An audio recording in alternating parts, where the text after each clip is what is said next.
Welcome into another edition of Locked On MLB Squad Show, where we are going to see who can say Cam Schlittler 5 times fast. Step up to the plate. It's the Locked On MLB Squad Show.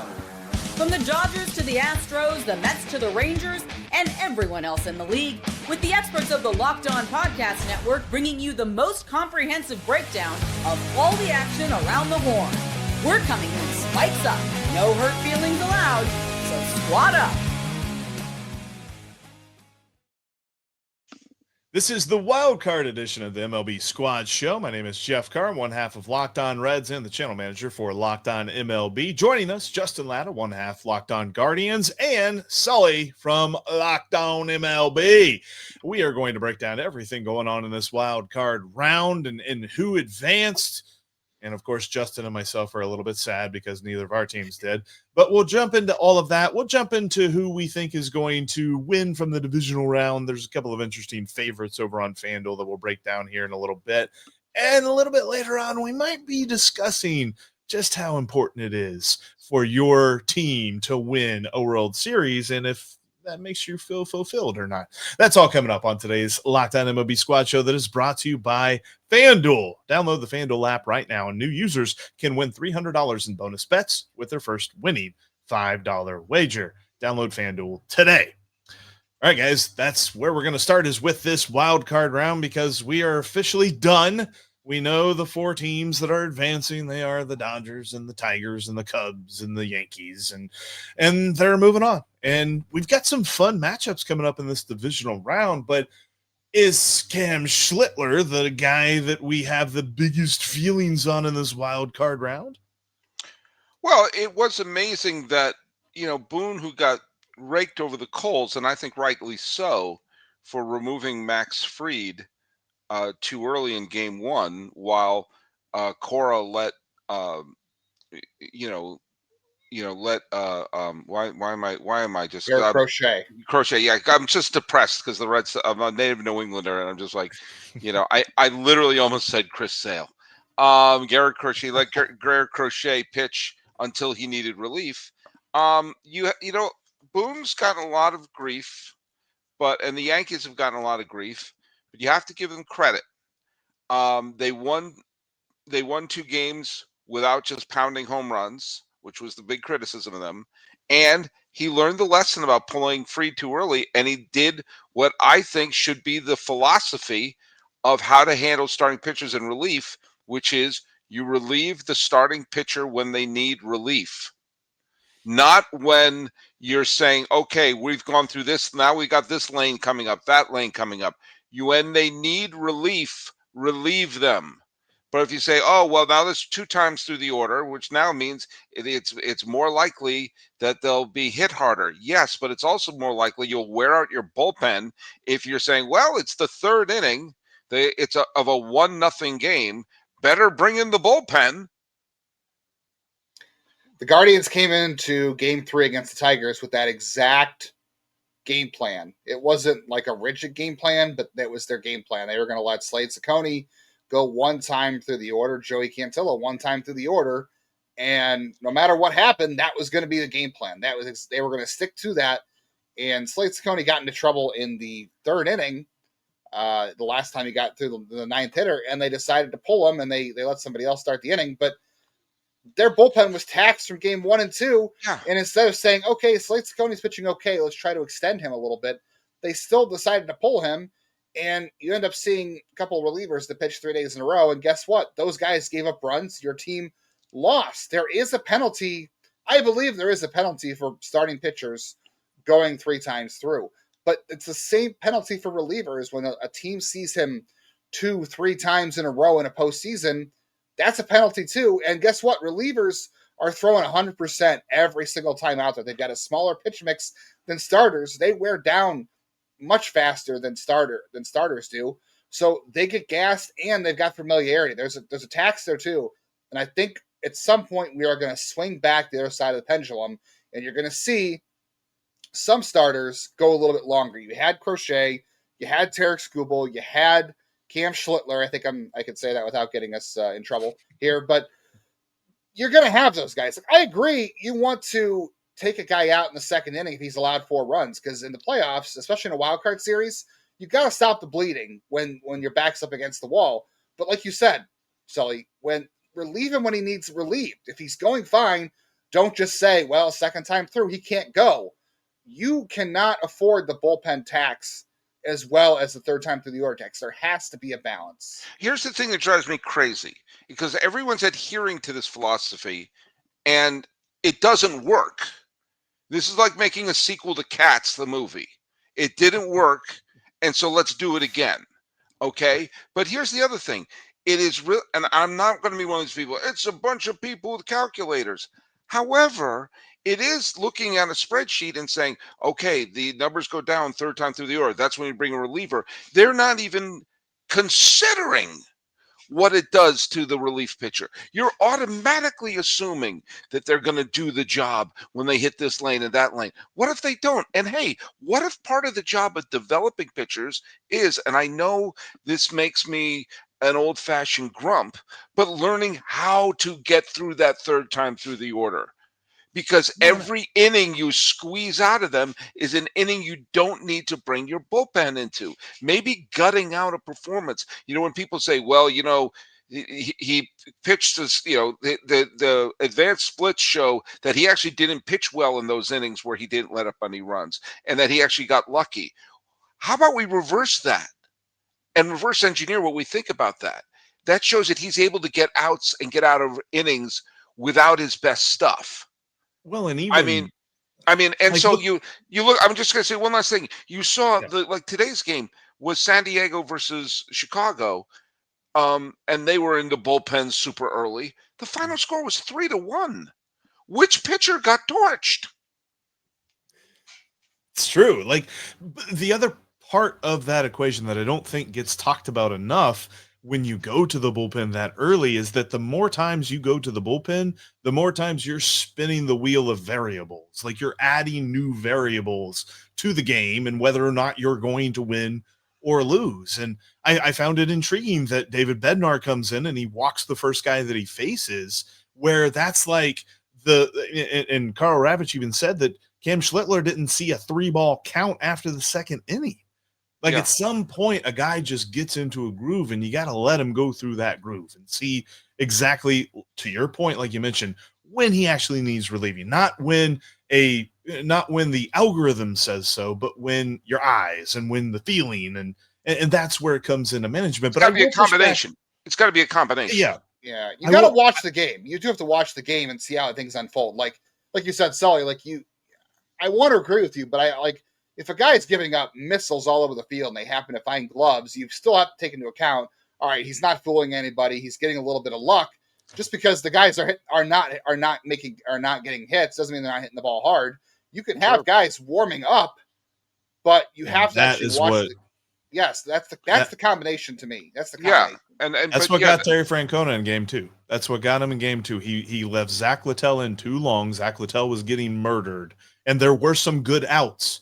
But he was limiting them to 1 run in 3 innings, but he brings them back out in the 4th, and then it's just bing, bang, bing, boom, and they lose the lead. And there's a gray area. There's a gray area between Grady Little leaving Pedro Martinez out there till he got rigor mortis and Cash pulling Blake Snell in the middle of a World Series saving masterpiece. There's a gray area. And and to my absolute amazement, someone who discovered that gray area was Boone. And I'll tell you another thing he did. And again, I'm not one to give Boone, credit, but you got to give credit where credit is due. Rodon pushed until the 7th inning. Now he didn't have his stuff, but because of the way the roster was constructed, they didn't have another left-handed reliever. So he had Rodon go out and face some of the lefties. Now it didn't work out in terms of he didn't get the batters out, but in the end, pushing a little deeper into the game helped the Yankees not plow through their relief pitching. And I think it worked out. And we are going to see the nightmare scenario happen at one point in this postseason, that they'll be like, okay, it's 1-0 and we've gone through 8 pitchers and the game's going to go into extra innings. And suddenly you're going to either see a position player pitch in a tie game, or you're going to see some poor schmuck pull a Nathan Eovaldi in the 2018 World Series where they're just going to, hey, you're going to have to pitch. You're the only pitcher we have left. This other guy pitched 4 pitches in the 3rd inning of a 1-0 game. And that was the interesting part for me in that Reds Game 2 loss, is that Zach Littell threw more pitches. Tony Santillan threw more pitches than Nick Lodolo did. Nick Lodolo came in relief, and he's a starting pitcher, but he was pitching in relief here in the postseason, and he only threw 14 pitches for whatever reason that was. But yeah, you're right. I mean, the way that pitchers have been managed have really affected how the wild card series has gone, and now we're set up for the divisional round. We're expanding. You got to win one more game here now to go to the next round. We're going to tell you who we think is going to do that coming up next. This episode is brought to you by Prize Picks. Every day we make decisions, but on Prize Picks, being right can actually get you paid. Don't miss the excitement of this football season with Prize Picks, where it's good to be right. And of course, you can also get in on the MLB playoff action, because playing Prize Picks is such a fun and simple way to add more excitement to any sporting event that you're watching. You just pick more or less on player projections, like in the NFL, like maybe Josh Allen passing yards or Shohei Ohtani total bases, something like that. And then you are in the game. I love how easy and how quick it is. Building a lineup takes just mere moments. And again, when you're right, you get paid out super fast. Download the Prize Picks app today and use the code LOCKEDONMLB to get $50 in lineups after you play your first $5 lineup. That's code LOCKEDONMLB for $50 in lineups after you play your first $5 lineup. Prize Picks. It's good to be right. Your favorite team has a Locked On MLB podcast, whether it is the Guardians, the Reds, or whether you love the entire league as a whole. It's all here on Locked On MLB. Of course, all the playoff teams are covered as well. Make sure you make it part of your everyday routine. Hey, Jeff, yeah. before we totally get it past the wild card series, I do want to make one point. And I made this point on Locked On MLB, which is part of the Locked On Podcast Network, which is your team every day. The point is, there's a little elephant in the room about the Red Sox loss. They needed to have a big run producer, a big one. They need that big hit in the middle of the game on Game 2, which was their chance to advance. And that same day, Mookie Betts got 3 doubles for the Los Angeles Dodgers. Why can't the Red Sox get players like Mookie Betts? And here's another. It's unfortunate. And by the way, do you know, over the last bunch of years, Rafael Devers has been an absolute Yankee killer. His final game with the Red Sox, he hit a huge home run to help sweep the Yankees. His whole career, if you actually see the deed for Yankee Stadium, it is not owned by the New York Yankees. It is owned by Rafael Devers. And the middle of that lineup, where we saw a lot of guys who were gutty, we got to see, Lowe is doing this and Ref Snyder's doing that. And I said, what I want is an upper deck shot by Rafael Devers. And I know he's not the best guy in the clubhouse or whatever. Figure it out. Because in that series, not one player acquired for either Mookie Betts or Rafael Devers played 1 inning in that game.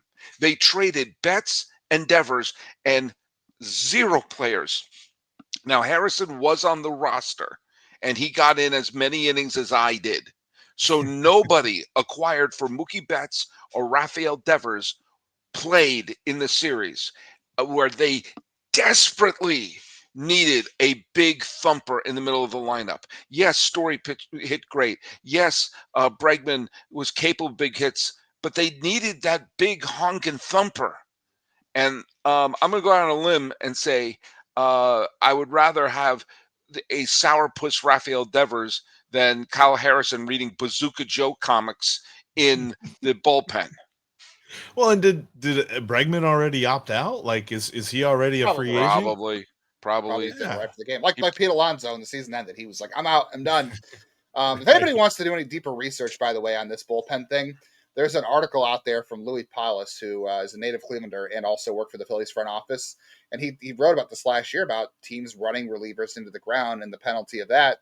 And I think he said last year's in the 2024 playoffs, there were only like 3 starting pitchers that threw more innings than a reliever. Only 3. So it's a good article. If anybody's interested, I can tweet it out or send it, but it's really good. He goes into all the data of that and talks about why we might be reaching a breaking point on that finally. And I hope we are. And also, I made a point on the show a few weeks ago. If you went back to the 80s and 90s, I'm not talking about going back to Three Finger Brown. I'm talking about the 80s or 90s. There were teams that would use, fewer than 20 pitchers. Most teams use fewer than 20 pitchers all season. All season. Total. There was a couple of teams that used like 13 or 14 pitchers all season. And now they're up to 40 or 50 pitchers. I said this when Jim Clancy passed away, former Toronto Blue Jays pitcher. He was an innings eater. Every year he would throw 200, 225. He was never. He had one All-Star season. Most of the time he was just reliable. And that type of player doesn't exist anymore. And they served a purpose. They weren't throwing 100 miles an hour. They weren't trying to strike out 17 batters a game. They were letting them hit the ball into the ground and have the fielders. Now, granted, he would have Tony Fernandez and Manny Lee behind him, really good defensive infielders. But still, you develop a defensive infield, have people hit on the ground. They're not, and they won't be throwing 110 pitches over the first 5 innings. We need to get back to innings eaters because this is not sustainable. You can't have 40 pitchers and then you're getting into the postseason and you're just having a parade of pitchers because we look at his pitch count. He's in the teens. We got to pull him. A 1-0 game where each team is like thinking about using a position player to pitch because they've run out. This is not sustainable. I've got a rebuttal, but it's not for today's show. It's for a future show because we're on to the Division Series, right? Yes, I'm sorry. Sorry, I got us derailed. That's what I do. No, it's okay. But we are on to the Division Series, and real quickly, like looking at these Division Series, which one is your favorite right now, Justin? I mean, Craig Counsell versus the Brewers, that's going to be a fun storyline, right? And you got the Yankees versus the Blue Jays. That's, they're going right back to the other AL East rivalry. That's going to be a lot of fun. I think both those, and you got the slugfest that could happen between the Phillies and the Dodgers. There are a lot of good series in the Division Series. I'm hoping they all go 5 because there's a lot of fun storylines. Phillies Dodgers, I think, is the most interesting because obviously the Dodgers are the defending champs. They have a glaring Achilles heel, which is their bullpen. But Dave Roberts, remember, had a glaring Achilles heel last year, which was they had to throw a bullpen game each series, and he figured it out. Let's start pointing out that Dave Roberts is smart as a manager. And you saw that he did the first thing. The Los Angeles bullpen was rancid against the Cincinnati Reds, but they brought out Sasaki to throw out the 9th. And guess what? I think I said on the show they should have activated Clayton Kershaw and say, Sasaki and Kershaw, you're our top relievers. You're our go-to guys. They have to ride Yamamoto. They got to pull an anti-Kevin Cash and let Blake Snell go deep. And then Sasaki and Kershaw have to be your 1-2. And they brought out of the bullpen as well. They have to I think Blake Trinan should be DFA'd at this point. Sure, I wouldn't put him on the roster. Why would you put him on the roster at this point? So the bullpen, the thing that happened to Cincinnati was their starting pitching got rocked. I was surprised by how badly Hunter Green played, but still, but Philadelphia is better starting pitching. Yeah. And Philadelphia has some star power on that. And so much better lineup. Yeah. So you have to stay with the Dodgers till innings 8 and 9, and then take your chances because I prefer Philadelphia. I picked Phillies to win the World Series at the beginning of the year, and I picked them to win the World Series at the beginning of the playoffs. However, if the Dodgers make it to the League Championship Series, I have tickets for Game 4. So who I'll be rooting for. I do think that the Phillies are going to end up winning this series, though, because I think that there were just too many opportunities that the Reds did not take whenever they were hitting. Yes. There was multiple opportunities that they should have scored a lot of runs, but when their starting pitching doesn't go, they don't go. That's what this season was. And it was very few and far between that the Reds starting pitching did that sort of thing to them. But when they did, their lineup just wasn't good enough to make up for that deficit. I will say this, though. to your point about Dave Roberts and managing his bullpen, there was an interesting thing that he did to Terry Francona that I think he dog walked his former manager. I want to talk about that in just a minute, get your guys' feelings on this. And then we'll also talk about like just how much fulfillment does one need to derive, and does it really take your enjoyment out of the entire season if your team doesn't go all the way? Our friends over at FanDuel still have this amazing offer. If you create your profile right now and you place your first $5 wager and it wins, you get $300 in bonus bets. And they've got their lines on the DS series for both the American League and the National League. On the AL side of things, the Mariners are favored to beat the Tigers in the ALDS there. They're at minus 172, Tigers at plus 146. Then you look at the Yankees and the Blue Jays. The Yankees are favored, minus 156, and the Blue Jays are sitting at plus 132. Then over on the NL side, Dodgers are favored over the Phillies, minus 124, Phillies at plus 106. And then you have the Brewers favored over the Cubs. That's the closest series that there is, though. Brewers at minus 116, Cubs at plus 100. Go check out FanDuel today. Like I said, new users place a $5 wager, and if it wins, you get $300 in bonus bets. Download the FanDuel app today. Thanks for joining us on here, another MLB Squad show. We're going to close it out here, this final segment, talking about a couple of different things, because I saw something I'd never seen in a baseball game, where Dave Roberts, in a game where his pitcher was healthy, there was no injury, they did not send the trainer out to check on him or anything like this, with a 1-2 count, a right-handed pitcher on left-handed batter Will Benson decided to pull his man and bring in the left-handed reliever Alex Vesia that he had been warming up, and he was ready to go. So with those 2 strikes, he was going to bring in a pitcher and try to get that last strike, lefty on lefty against Will Benson. During the commercial break, they come back, and we find out that Terry Francona has also pulled his batter with a 1-2 count and brings in Miguel Andujar, who crushes left-handed pitching. So on paper, this makes sense. The lefty-righty matchup, obviously. But Will Benson got back to the dugout and about turned over everything that he could possibly turn over and immediately went back into the clubhouse, was absolutely livid. And I think he had every right to be, because I think this is a very strange case where the matchups don't make sense to take the one pitch. I feel like Dave Roberts stared down Terry Francona on this move, and Terry flinched. Tito flinched on this case. And I think that this was a case where Dave Roberts looked immensely superior to what Terry Francona had put together in this game. As someone who has seen the development of Will Benson throughout his career, I kind of have to agree with Terry Francona on this one. It is so strange to see that, honestly. Like, you don't see that very often, as someone being pinch or pulled for a reliever in the middle of an at-bat unless there's an injury, and much less a pinch hitter. That was very strange. But I've seen Will Benson. He struggles enough against right-handers, unless he's playing Cleveland, of course. When it comes to lefties, it's even worse. And Alex Vesia is a demon pitcher. And Miguel Andujar, I think that's the right play. I honestly think that's the right play. It's super strange. It's very strange. And, unfortunate for Will Benson, who I know is a really nice kid. But I feel like, as weird as that is, I have to side with Terry Francona on that one, just from what I know about Will Benson. I disagree. I think that it was a bad move, because it would be a good move if they brought him in at the beginning of the at bat. I would totally understand that. But you're giving him a situation. What was the count when he came in? It was 2 strikes. 1 ball, 2 strikes. Yeah. So you're basically giving him 1 strike.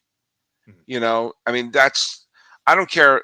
This is not bringing in Aaron Judge or Mike Trout in his prime. He's a fine right-handed hitter. I know he's not, and I've seen him play for Oakland. I've seen him play for New York. I understand it, but you're asking him to come in with 2 strikes on him. And what happened? It was a fastball that Yao Ming couldn't hit, and right. He swings at it, and it's strike 3. Yeah, and so I think again, in a vacuum beginning of the at-bat, it made all the sense of the world. It's just not fair. I don't care how professional hitter you are. You could be Joe DiMaggio or Manny Ramirez, and you come out and say, okay, it's 2 strikes on you. I'm sorry, that's just not that's not fair. Yeah. And so I my agree with that. my main issue. I agree with that. You're right, because it's not a great hitter. It's not like you were And you putting took Benson out. So now Benson's gone. And you've burned Andujar as a potential pinch hitter. I love Terry Francona. He's the reason I rooted for Cleveland against the Cubs in 2016. But sorry, too soon, Justin. I rooted for them. It's Everyone else always was rooting too for the Cubs. soon. Everyone else It's was rooting for the always too soon. Cubs. But I adored Francona, and I remember I said at the beginning of the year, Francona did not come didn't come out of retirement to do a rebuild, and he came in and he took a team that took this team to the playoffs. And so, it's more than the Mets could say. It's more than the Braves could say. It's more than the Giants could say. More than the Cardinals could say. So, so I'm not going to besmirch him. He's going to go to the Hall of Fame. We all know that. But this was a move I didn't agree with. It was a panic move.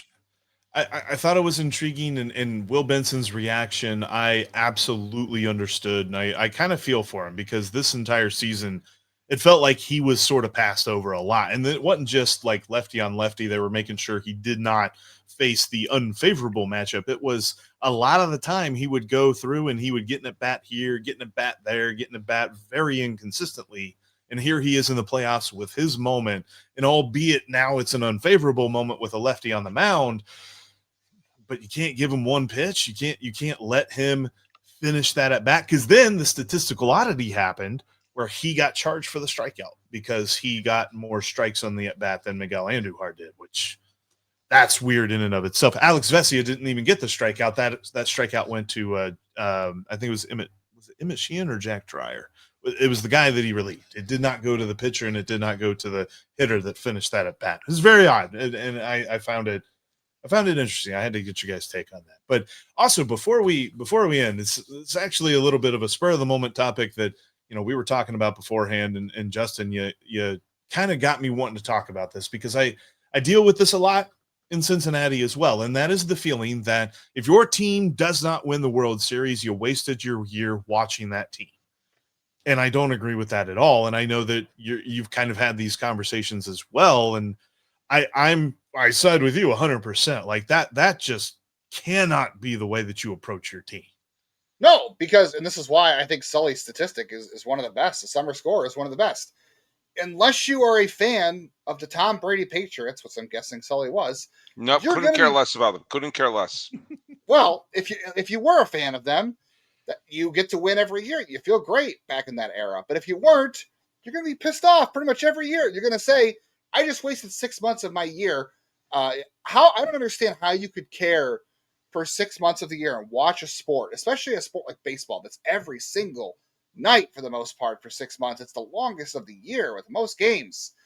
And you let a week, 2 weeks in October decide, well, that's 6 months of my life. That was a waste of time because they didn't win the World Series. Trust me, I've never seen it. My dad passed away before Cleveland got to win a World Series. He never got to see it. That sucks. I hate it. But at the same time, I'm not going to be a prisoner of the moment and say, well, my team lost 2 games this week. So the whole time I spent talking about this team, going to games, buying gear, cheering, hanging out with my family and friends, going to games and enjoying it, and say, well, didn't matter. I wasted my time. I feel bad for you. I feel badly for them too. Yeah. I said this on Locked On Guardians too. I don't believe everybody has to enjoy the baseball the same way. We just disagreed about the decision by Terry Francona. And we disagreed a little bit on analytics and things like that. That's fine. But all three of us here enjoy baseball. We all talk about it. We all can enjoy it in different ways. It's the same way with championship or bust. Like, I just feel bad for those people who they feel like their entire summer was wasted because 2 games in October didn't go their way. Like, I just couldn't. The journey is way more important than destination, and you can apply that to almost anything in life. That person sounds miserable. Absolutely miserable. It's not just one person's sound. I know, but does that mean every year following Cleveland is a waste of time? They didn't even win the World Series in the Major League movies, and those were fiction. I mean, the fact of the matter, you could have got back. I mean, the fact of the matter is that sometimes that builds up the enjoyment of watching a team. When I was at the final game in Oakland last year, I was talking with lots of A's fans. They're talking about some of their favorite years. Not all of them said 72, 73, 74, and 89. Lots of, oh, I love that 2012 team. Oh, I really love the year, the 2002 team. They have played teams like that where sometimes the heartbreak of them losing makes you feel closer to them. Growing up a Red Sox fan, obviously I had the 86 team. That was a nice punch in the mouth. The 88 Morgan Magic team, I still look at with, oh my God, that was so fun that whole summer. And in 99, the year after Mo Vaughn left and Nomar took the team on his back, but it was Pedro. Pedro took it to the next level. And they got thumped by the Yankees in the playoffs. And yeah, it hurt. But the Yankees were better. And it was also says, what a fun summer we had. The whole idea of the summer score is I don't think a team owes a fan base a championship. They owe them a fun summer. Yes, a team's going to win, but I refuse to live in a world where there are 29 miserable fan bases. That makes no sense to me. None. Yeah. Jeff, prove me wrong. Jeff, you're the same age as me, so you're older. But Thanks. You guys have watched as much. Yes, you're welcome. You're going to hate Cleveland forever now. How many times have you watched a team that you enjoy win 22 games in a row? How many times? I haven't. Zero. I did one summer. I'm 36. I got to see 22 game winning streak. How many of you got to watch this team erase a 15.5 division deficit to make the playoffs? I got to do that. I'm 36. I saw both those things. I haven't seen a World Series, but you want to know what? I saw both those things. Those still matter. They still matter. Do you when the Red Sox finally won the World Series, I started thinking of players like Marty Barrett and Oil Can Boyd and Butch Hobson and Jerry Remy and Louis Tiant and Mo Vaughn and John Valentin and Bruce Hurst. These people who gave it their all, and thinking like I rooted for those teams and I loved those players dearly. And I started thinking about some of those players because that, if they ever do win, putting your heart with a team like that during those years, I can tell you from experience, makes it better. I followed them all this time. I saw it with my dad when the Giants finally won the World Series. He saw him win in '54, and then he saw him win in 2010. And he lived and died with the Giants. And when they finally won, he started thinking of Bonds and Will Clark and Candy Maldonado and all those players.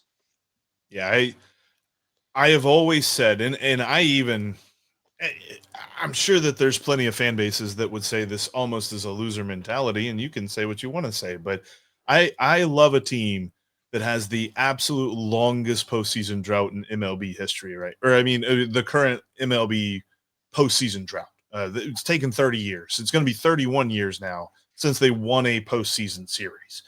And the moment that they win a postseason series, which hopefully is next year, I'm going to just be over the moon. And everything that I remember about this team is going to be worth it. And if they ever make it to a World Series, that's all I'm ever going to need to be a Reds fan, because I feel like too many people make it seem as though fantasy baseball and fantasy sports is what real sports need to be. And if you're not winning a title, then what are you doing and all this other stuff? And I just do not agree with that with baseball at all. Because you're right. There's going to be so many different people that come to my mind, so many different players that come to my mind. Like I will never not think of Derek Dietrich and how ridiculous his season was back in 2018, where it was the month of May and he hit like 400, and every other month he hit like 200.